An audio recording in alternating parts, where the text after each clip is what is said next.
ఒక మిడిల్ క్లాస్‌లో పుట్టిన అబ్బాయి మన జీవితం చాలా బాగుండాలి, చాలా డబ్బులుండాలి అని డ్రీమ్స్ ఉన్నోడు. ఎందుకంటే వాళ్ళ నాన్నకు నెలాఖరయ్యేసరికి కష్టాలు, ఖర్చులు, కరెంట్ బిల్లు కట్టడం, అలాగే అప్పుల వాళ్ళ ఇంటికి రావడం ఇవన్నీ చూసేవాడు. ఏదైనా కొనాలనుకున్నా గూడా ఇవాళ వద్దు, వచ్చే నెల చూద్దాం అని అలాంటి పరిస్థితుల్లో ఉన్నాడు. ఏదైనా సరే అడ్జస్ట్‌మెంట్ అవ్వాలి, కాంప్రమైజ్ కావాలి, సాక్రిఫై చేయాలి. ఇలా ప్రతి విషయాల్లో గూడా అన్నిటికి అడ్జస్ట్‌మెంట్ అయ్యిండు. అలాంటి పరిస్థితిని చూసిన ఆ అబ్బాయి చిన్నప్పుడే డిసైడ్ అయ్యిండు. నా లైఫ్ చాలా బాగుండాలి. అంటే నేను మంచిగా చదువుకోవాలి, మంచి జాబ్ చేయాలి. అలాంటి పరిస్థితి అయితే బావుండు అని చెప్పి చిన్నప్పటి నుంచి కలలు కనేవాడు. అలానే ఆ కలలు నెరవేర్చుకున్నాడు. మంచిగా చదివాడు. మంచి జాబ్ వచ్చింది. అలా తన లైఫ్ కొంచెం బాగుంది. అలా అతను మంచిగా చదివి మంచి జాబ్ సంపాదించాడు. అలా జాబ్ చేస్తుండగా తనకు ఒక ఆలోచన వచ్చింది. ఒక మంచి బిజినెస్ పెడితే బావుండు అని చెప్పి ఆలోచించి కొంతమందిని గ్యాదర్ చేసుకొని పార్ట్నర్స్‌గా చేసుకొని ఒక బిజినెస్ స్టార్ట్ చేశాడు తను. అలా బిజినెస్ చేస్తుండగా కొన్ని సంవత్సరాల తర్వాత తను పెళ్లి చేసుకున్నాడు. మంచిగా ఇద్దరు పిల్లలు పుట్టారు. హ్యాపీగా ఉంది తన లైఫ్. చాలా అంటే చాలా హ్యాపీగా ఉంది. అందరూ మెచ్చుకునేంత ఎత్తులో తనున్నాడు. అంటే తను చేస్తున్న బిజినెస్‌కి, తనకున్న విలువకు, తను ఇదివరకున్న పరిస్థితికి ఇప్పుడు చాలా బాగున్నాడు. అలాంటి సమయంలో తను బిజినెస్ డీల్ కోసమని ప్రయాణం చేసే టైంలో ఒక చిన్న యాక్సిడెంట్ అవుతుందండి. చిన్నది కాదు, పెద్దదే. ఆ కారు మొత్తం తుప్పు తుప్పు అవుతుంది. అంటే అంత డ్యామేజ్ అవుతుందన్నట్టు. అతన్ని హాస్పిటల్‌కి తీసుకెళ్తారు. అతను కోమాలోకి వెళ్ళిపోతాడు. అలా చూస్తుండగానే 10 సంవత్సరాలు గడిచిపోతాయి. 10 సంవత్సరాల తర్వాత తను కోమా నుంచి మెల్లగా కోలుకొని కళ్ళు తెరిచాడు. ఆ కళ్ళు తెరిచేసరికి తను ఒక పూరి గుడిసెలో కనపడతాడు. ఆ పూరి గుడిసెలో తన భార్య ఒక పాత చీరతో, ఇద్దరు పిల్లలు ఎలా అంటే అక్కడ గవర్నమెంట్ యూనిఫామ్ ఒకటి ఉంటుంది. అది చూసి పిల్లలు కూడా తను యాక్సిడెంట్ 10 సంవత్సరాల ముందు అంటే అప్పుడు చిన్నవాళ్ళు. తర్వాత వాళ్ళు స్కూల్‌కెళ్ళేంత వయసు వాళ్ళకుంటుంది. ఆ యూనిఫామ్ చూసి వీళ్ళు గవర్నమెంట్ స్కూల్‌కెళ్తున్నారా అని అట్లా ఆశ్చర్యపోతాడు. అంటే తను ఒక పెద్ద బిల్డింగ్‌లో ఉండేవాడు గదా! అంతకుముందు.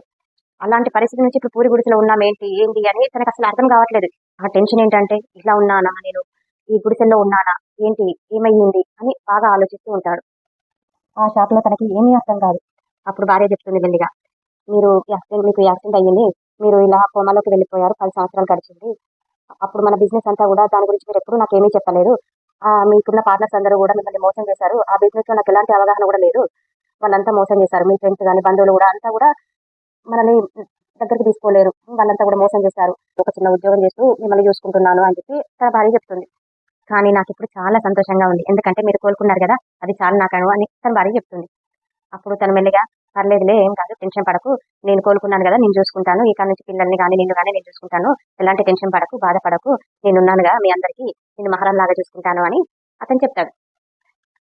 అలా భార్యతో మాట్లాడి మెల్లిగా నడుచుకుంటూ బయటికి వస్తున్నాడు. వాళ్ళకి చాలా ధైర్యం చెప్పాడు. కానీ ఏ మూలనో మాత్రం తనకు భయంగా ఉంది. ఎందుకంటే తను మళ్ళీ మిడిల్ క్లాస్ పరిస్థితికే వచ్చాడు. తనకసలే మిడిల్ క్లాస్ అంటే నచ్చదు.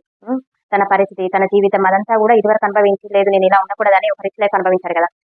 అది పరిస్థితి అంతా తలకిందులై తిరిగి మళ్ళీ మిడిల్ క్లాస్ పరిస్థితికి వచ్చేసరికి చాలా బాధపడ్డాడు. అలా బాధపడుతూ మెల్లిగా నడుచుకుంటూ బయటికి వచ్చేసాడు. అలా వస్తూ ఒక నది దగ్గరికి వచ్చి కూర్చున్నాడు. ఆ నది దగ్గర ఒక ముసలాయన కూర్చొని ఉన్నాడు. అతను చేపలు పడుతున్నాడు. తను చేపలు పడుతూ ఉంటే అతను చూస్తున్నాడు. అతను పొద్దుటి నుంచి సాయంత్రం వరకు చేపలన్నీ పట్టేసి ఆ చేపల్ని అమ్ముకుంటే తనకు రూ. 1000 వచ్చాయి. అదంతా చూసి గూడా అతని మైండ్‌లో ఒక కాలిక్యులేషన్ చేసుకున్నాడు. ఏమనంటే, అంటే ఇతను పొద్దుటి నుంచి సాయంత్రం వరకు చేపలు పడితే తనకు రూ. 1000 వచ్చాయి. అలా రోజు 1000 వచ్చాయంటే నెలకి 30 రోజులకి తనకెంత రావాలి? 30,000 వస్తాయి గదా! నెల ఇన్‌కమ్ అని చెప్పి తన మైండ్‌లో ఒక కాలిక్యులేషన్ చేసుకున్నాడు. చేసుకొని ఆ ముసలాయన దగ్గరికి వెళ్ళిండు. వెళ్ళి అడిగారు. అయ్యా మీరిక్కడ చేపలు పడుతున్నారు గదా! నేను కూడా ఇక్కడ చేపలు పట్టొచ్చునా అని అతనిని అడుగుతాడు. అతను నవ్వేసి, ఈ నది ఏమైనా నాదా? నా ఒక్కనిదేనా? కాదు, ఇది అందరు ఎవరైనా పట్టుకోవచ్చు ఇక్కడ అని చెప్పి అతను చెప్తాడు. అప్పుడు అతను తెల్లవారి మళ్ళీ ఒక చేపలు పట్టే కర్రను కొనుక్కొని ఆ నది దగ్గరికి వచ్చి కూర్చుంటాడు. ఒక పక్కకు ఆ ముసలాయన, మరో పక్కకు అతను కూర్చొని చేపలు పడతారు. ఇద్దరు చేపలు పట్టుకుంటారు. ఇద్దరు చేపలు అమ్ముడుపోతాయి. ఇద్దరికి చెరో 1000 వస్తుంది. అప్పుడు ఆయన సంతోషంతో ఆ ముసలాయన దగ్గరికి వెళ్లి అడుగుతాడు. అయ్యా మీరు ఈ రూ. 1000తో ఏం చేస్తారు అని చెప్పి అడుగుతాడు. అంటే ఆ ముసలాయన నుండి ఈ నదికి అటువైపు ఉన్న బిల్డింగ్ కొనుక్కుంటాను నేను అని నవ్వుతూ అన్నాడు. లేకపోతే ఈ 1000 ఏమొస్తాయి? ఈ 1000 ఇంటికెళ్ళేటప్పుడు ఒక వాటర్ తీసుకుంటాను. ఇంట్లో వాళ్ళని సినిమాకు తీసుకెళ్తాను. బయట తినేసి వస్తాము. వచ్చి పడుకుంటాము. అంతే అనుకుంటా చెప్తాడు ఆ ముసలాయన. అప్పుడు అతను అడుగుతాడు. అంటే మీరేమి దాచుకోరా డబ్బులు అని అడుగుతాడు. అంటే దాచుకోవడం ఎందుకు? తిరిగి రేపొస్తాను గదా! మళ్ళీ. చేపలు పడతాను మళ్ళీ డబ్బులొస్తాయి. చాలు గదా నాకు. అంటే మీకు ఇప్పుడంటే బాగుంటుంది. కానీ నీకు ఆరోగ్యం బాగాలేనప్పుడు మరి ఎలా నీకు ఖర్చులకు ఎలా ఎళ్తాయి అని అతను అడగగా, ఇప్పుడు ఇలా మాట్లాడుతున్నాం గదా! ఈ క్షణం మాత్రమే నిజం. అంటే రేపు ఎలా ఉంటామో తెలవది. ఉంటామో లేదో కూడా తెలీదు. దానికోసం దాచుకోవడం ఎందుకు? అప్పుడు చూద్దాంలే అని ఆ ముసలాయన అంటాడు. అప్పుడు అతను వెళ్ళిపోతాడు. ఇతను కూడా ఇంటికెళ్ళిపోతాడు. తనకేమీ అర్థం కాదు. తిరిగి వెళ్లి ఇంటిలో తన భార్యకి చెప్తాడు. నాకు టెన్షన్‌గా ఉంది. ఈ ఇంకొక సంవత్సరం నేను కోమాలోనే ఉన్నాననుకో, ఇంటిని, పిల్లల్ని నువ్వే చూసుకో. నాకు చాలా టెన్షన్‌గా, భయంగా ఉంది. ఎక్కువ ఆలోచిస్తే తిరిగి మళ్ళా నేను కోమాలోకి వెళ్ళిపోతాను కావచ్చు అని తన భార్యకి చెప్తాడు. అప్పుడు తన భార్య అంటుంది, పర్లేదండి మీరేం టెన్షన్ పడకండి, నేను చూసుకుంటాను, మీరు మాత్రం బాగుండండి, ఏం ఆలోచించకండి, ఎలాంటి ఆలోచన పెట్టుకోకండి అని తన భార్య చెప్తుంది. అలా తన భార్య తన పనులు చేసుకుంటూ ఉంటుంది. మళ్ళీ తెల్లవారుజామున ఇతను కర్ర తీసుకొని మళ్ళీ చెరువు దగ్గరికి ఆ నది దగ్గరికి వెళ్తాడు. అప్పుడు రెండు కర్రలు తెచ్చుకుంటాడు తను. అక్కడ ఆడుకుంటున్న ఒక బాబుకు ఒక కర్ర ఇచ్చి, బాబు నువ్వు చేపలు పడితే నీకు 500 ఇస్తాను, నాతో పాటు కూర్చో అని చెప్పి ఆ పిల్లవాడిని అక్కడ కూర్చోబెట్టుకొని తనతో పాటు చేపలు పట్టిస్తాడు. అంటే తను చేపలు పడితే 1000 రూపాయలు వచ్చాయి, ఆ బాబు చేపలు పడితే 1000 రూపాయలు వచ్చాయి. అంటే వాళ్ళిద్దరు చేపలు పడితే తనకు 2000 రూపాయలు వచ్చాయి. ఆ 2000 నుంచి ఒక 500 ఆ పిల్లవాడికి ఇచ్చేస్తాడు. తిరిగి రేపు కూడా రా, నీకు 500 ఇస్తాను అని మళ్ళీ ఆ అబ్బాయికి చెప్తాడు. ఇలా అతను ఆ ఒక్క పిల్లాన్ని మాత్రమే కాకుండా కొంతమంది యువకులందరినీ కూడా జమ చేసి వాళ్ళతో చేపలు పట్టించేవాడు. ఆ చేపలన్నీ కూడా మార్కెట్‌లోకి వెళ్లి తనే అమ్ముకోవచ్చేవాడు. అలా చూస్తుండగానే తొందరలోనే కొన్ని నెలల్లోనే తను ఒక పెద్ద వ్యాపారిగా మారిపోతాడు. అలా వ్యాపారిగా మారినాక తనకు వచ్చే పైసలను కూడా కొన్ని షేర్లలో పెట్టి అమౌంట్ అనేది ఇంకా ఎక్కువ పెంచుకున్నాడు. అంటే తనకు తెలియకుండానే తను మంచి వ్యాపారిగా, ఒక బిజినెస్ మ్యాన్‌గా అయ్యిండు తను. అలా అయ్యాక తన ఇంటికొచ్చి తన భార్యతో, ఇక మన కష్టాలన్నీ కూడా తీరిపోయాయి, నేను ఇలా వ్యాపారం చేశాను, నాకు ఇలా డబ్బులొచ్చాయి, ఇక మన కష్టాలన్నీ తీరిపోతాయి, నిన్ను మహారాణిలాగా చూసుకుంటాను నేను, మన పిల్లలు కూడా మంచి స్కూల్‌లో చదివిస్తాను, ఇల్లు కూడా కొత్త ఇంటికి మారిపోదాము అని చెప్తాడు సంతోషంగా. ఆ భార్య కూడా చాలా సంతోషపడతది. అప్పుడు తను మళ్ళీ కొత్త ఇంటికి మారిపోయి పిల్లల్ని మంచి చదువులకి మంచి స్కూల్‌లో వేసి మంచి చదువులు చదివిపిస్తాడు. ఈసారి బిజినెస్ విషయాలు కూడా తన భార్యకు చెప్తాడు. ఎందుకంటే ఒకసారి మోసపోయాడుగా. అందుకే ఈసారి బాగా ఆలోచించి ప్రతి విషయంలో కూడా తన భార్యకు తెలిసే విధంగా చేస్తాడు. ఆ ముసలాయన మాత్రం రోజు బాగా తాగేసి తన ఆరోగ్యం మొత్తం పాడు చేసుకున్నాడు. అలా పాడు చేసుకొని మెల్లగా తను చనిపోయాడు.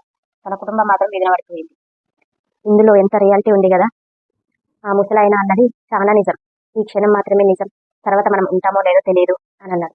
కానీ ఉండదు అని మాత్రం గ్యారంటీ లేదు కదా! ఉండొచ్చు, ఉండకపోవచ్చు. ఒకవేళ ఉంటే ఎలా అన్న దాని గురించి మాత్రమే ఈ అబ్బాయి ఆలోచించాడు. అందుకే అతను ముందు భవిష్యత్తు గురించి ఆలోచించుకొని తన అలాగే ఒకసారి పడిపోయాడు కదా అని మళ్ళీ అలాగే ఉండిపోక తనకున్న బిజినెస్ ఆలోచనలతో తిరిగి మళ్ళీ జీవితాన్ని కొత్తగా స్టార్ట్ చేశాడు.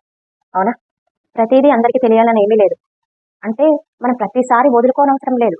అంటే మనకు బ్యాలెన్స్ చేయడం తెలవాలి. ఏది ఎప్పుడు అవసరం, ఏది ఎప్పుడు అవసరం కాదు. ఆ!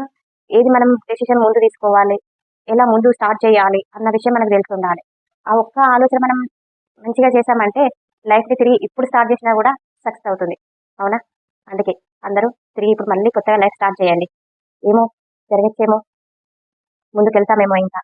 భవిష్యత్తు ఇంకా బావుంటుందేమో. అవునా? ఏమంటారు?